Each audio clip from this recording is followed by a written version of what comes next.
Thank you, Susan. Well, and much as I appreciate the senator appellation, I think I need to wait and I need to work for it, so that's what I'm doing. So thank you very much. Really, I think Assemblymember Eggman really laid it out today, and really why I asked for an opportunity for this young woman to come and to read her poetry. I had an opportunity in Salinas to go to a LULAC meeting, and she was there, and I had the opportunity to listen to her.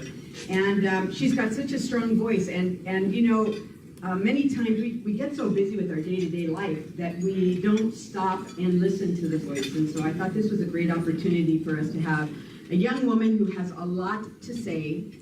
She's 18 years old, 18 years old, and she's here with her mother. And the voice of young people is really important. And if nothing else has taught us that, it's this election cycle, that young voices need to be heard.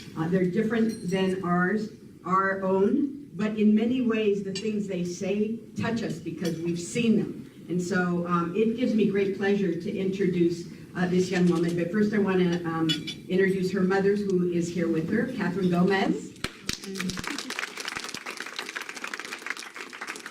Without further ado, I'd like to ask Kenya Burton to please come forward.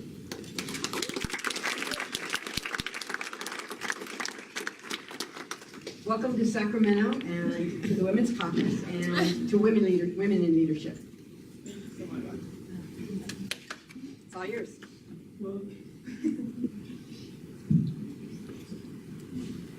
So hi, my name is Kenya Burton, and I am born and raised in Salinas, California. And the piece I'm doing here today that you heard is called The Way I Was Made. And there is this citywide poetry competition, and there was like over 50 people, mostly adults, and there was only 8 kids that were actually from high school. And I placed second, and it was against a doctor with a PhD and a college student who was up.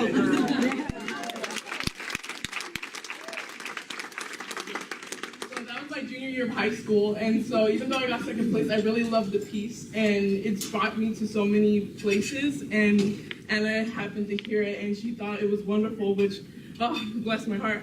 And so just to be here just shows that my words do help people, and that they actually mean something, and to think that I came from a really small city on the east side, and now I'm here, and see that, it's pretty fantastic. So it's called The Way I Was Made. I am 1 in 4. Not 1 in 4 to rebel against my parents and dye my hair a crazy color, or 1 in 4 to be eaten by a shark. I am 1 in 4 under the age of 18 to be raised without a father. I am also a woman, an African American, and a Mexican American. Basically, I'm a tool, a worker, and cheap labor. These 3 things prohibit me from moving. I do not belong here. This line is close to you. You are not allowed inside. Know your place. Try next time. So what a time it is to be alive as different sides of the world string up their signs and claim what is best for the world. Leaving people like me to our whirlwind of thoughts, not knowing if we should even try to speak up. It's hard to belong in a world that does not want you. And even harder when it convinces you are nothing more than a statistic. Being black is oh, I didn't mean to say it like that.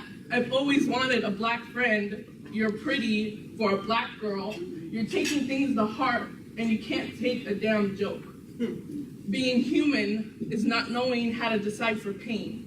The N-word flows from lips that are never stung with cuts of inhumanity. These people say the words as if they have fought all their lives just to be heard. They say the words as if they have looked at their skin and spit on it. They say it as if they have hated themselves for being born. As a child, the silly games we played on the playground held greater meaning. I was the one always running away. Thump, thump, thump, hide and run, hide and run. When they caught me, they shot me with their fake plastic guns and yelled, "You're dead." Cops and robbers or sharks and minnows do not fill me up with the same excitement anymore. I think of these childish games and realize I was the one always running. Faster and faster, too weak to keep going, but knowing if I stop, I'm done for. Faster and faster, the teenage African-American boy runs on the streets of his neighborhood. Faster and faster, I fall to the floor as the children point their fingers down at me and laugh. Faster and faster, just keep running. The boy falls to the floor and unlike me has a gun pointed to his head. My heart beats louder and louder as one of them kicks me in the stomach while the boy's heart stops. Everything around me seems to bleed black.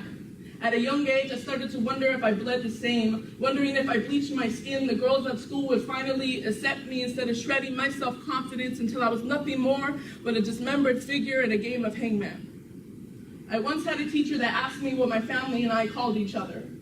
Were we black, colored, labeled as one of the many shades of the rainbow? Why did it have to be so complicated? The words left her small, pale lips brutally choking me on the guillotine, my classmates watching as I took my last breath. Finally falling into the oblivion I had been seeking my entire life as I hang for the entertainment of others, I put on a show. I smile as I watch people tarnish my culture and claim it as theirs. I laugh when people make jokes about my ancestors who fought just to be called people. And sometimes I make the same jokes too.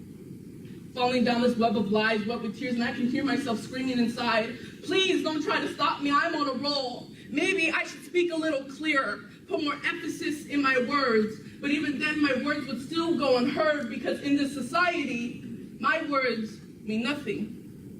I am on the wrong side of the spectrum, but on the right side of history, and it could take years until I stop being an accident bleeding out on the concrete.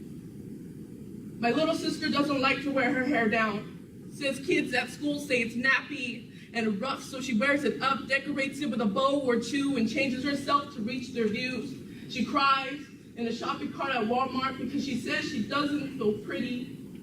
I console her and tell her what she needs to hear, and I wonder if she could tell that my voice is shaky, that I just cannot come up with the correct words, with the correct punctuations, that my tongue feels heavy with lies as I watch history unfold itself in front of me. I empty myself in front of her, searching through the clutter for a Band-Aid to heal the wounds deeper than flesh. The same wounds that have left scars on my self-carved insecurities and false prodigies, ones that have made me unrecognizable when I look in the mirror. Oh my God, nothing has changed. So how can I say that things get better, that it won't hurt so much in the morning? Ignore them. You matter. I love you. I tell her, but in my head, I pray to God to help her. The loneliness that was created inside me claws up to my chest, creeping towards my lips. There is no pain. When it comes to loneliness, there is only emptiness. Not belonging in a world you thought was yours is the worst punishment. It's carrying a key that opens no doors. You're trapped within the realms of discrimination and bigotry until you discover words aren't the best therapy. You're going to be okay, I tell her, and wonder if I'll ever be. Thank you.